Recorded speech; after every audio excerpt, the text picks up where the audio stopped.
அதிகாரம் 2. இறை பற்றில்லாதவர்கள் தவறாக சிந்தித்து உள்ளத்தில் பின்வருமாறு சொல்லிக் கொண்டார்கள். நம் வாழ்வு குறுகியது, துன்பம் நிறைந்தது. மனிதரின் முடிவுக்கு மாற்று மருந்து எதுவுமில்லை. கீழுலகிலிருந்து யாரும் மீண்டதாக நாம் அறிந்ததில்லை. தற்செயலாய் நாம் பிறந்தோம். இருந்திராதவர் போல் இனி ஆகிவிடுவோம். நமது உயிர் மூச்சு வெறும் புகையே. அறிவு நம் இதய துடிப்பின் தீப்பொறியே.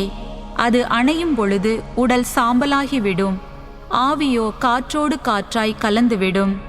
காலப்போக்கில் நம் பெயர் மறக்கப்படும். நம் செயல்களை நினைவு கூற மாட்டார்கள்.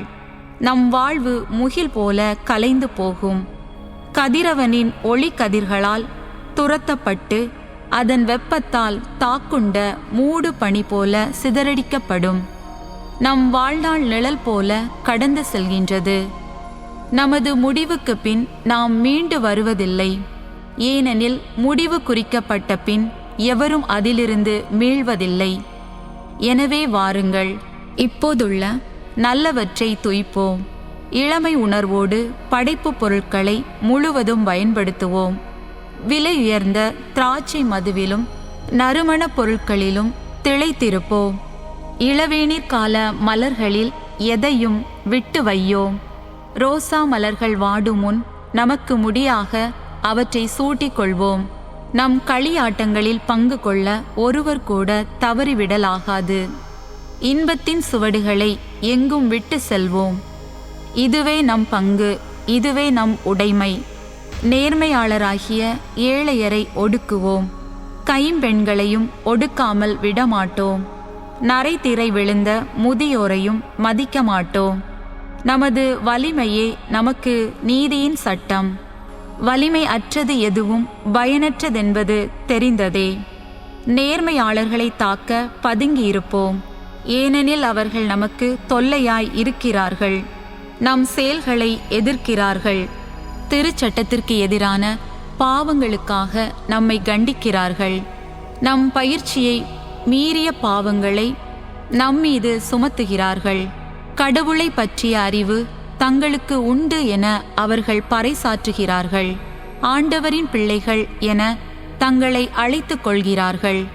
அவர்களது நடத்தை நம் எண்ணங்களை கண்டிக்கிறது. அவர்களை பார்ப்பதே நமக்கு துயரமாய் உள்ளது. ஏனெனில் அவர்களது வாழ்க்கை மற்றவர் வாழ்க்கை நின்று மாறுபட்டது. அவர்களுடைய வழிமுறைகள் வேறுபட்டவை. இழிந்தோர் என நம்மை அவர்கள் எண்ணுகிறார்கள். தூய்மையற்ற பொருளினின்று ஒதுங்கி செல்வது போல நம்முடைய வழிகளினின்று விலகி செல்கிறார்கள். நேர்மையாளர்களின் இறுதி முடிவு மகிழ்ச்சிக்குரியது என கருதுகிறார்கள். கடவுள் தம் தந்தை என பெருமை பாராட்டுகிறார்கள். அவர்களுடைய சொற்கள் உண்மையா என கண்டறிவோம். அவர்களுடைய முடிவு எப்படி இருக்கும் என சோதித்தறிவோம்.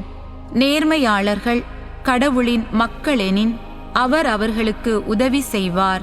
எதிரிகளின் கையினின்று அவர்களை விடுவிப்பார். அவர்களது கனிவினை சோதித்தறிய வசைமொழி கூறி அவர்களை துன்புறுத்துவோம். அவர்களது பொறுமையை சோதித்து பார்ப்போம். இழிவான சாவுக்கு அவர்களை தீர்ப்பிடுவோம். அவர்களின் சொற்படி பார்த்தால் அவர்கள் பாதுகாப்பு பெறுவார்களே. இறை பற்றில்லாதவர்கள் இவ்வாறு எண்ணி நெறி தவறி சென்றார்கள். அவர்களின் தீய ஒழுக்கமே அவர்களை பார்வையற்றோர் ஆக்கிவிட்டது. அவர்கள் கடவுளின் மறைவான திட்டங்களை அறியவில்லை. தூய வாழ்வுக்கு கைமாறு உண்டென அவர்கள் நம்பவில்லை. மாசற்றோருக்கு பரிசு கிடைக்குமென அவர்கள் உய்த்துணரவில்லை. கடவுள் மனிதர்களை அழியாமைக்கென படைத்தார். தம் சொந்த இயல்பின் சாயலில் அவர்களை உருவாக்கினார். ஆனால் அலகையின் பொறாமையால் சாவு உலகில் நுழைந்தது. அலகையை சார்ந்து நிற்போர் இறப்புக்கு உள்ளாவர்.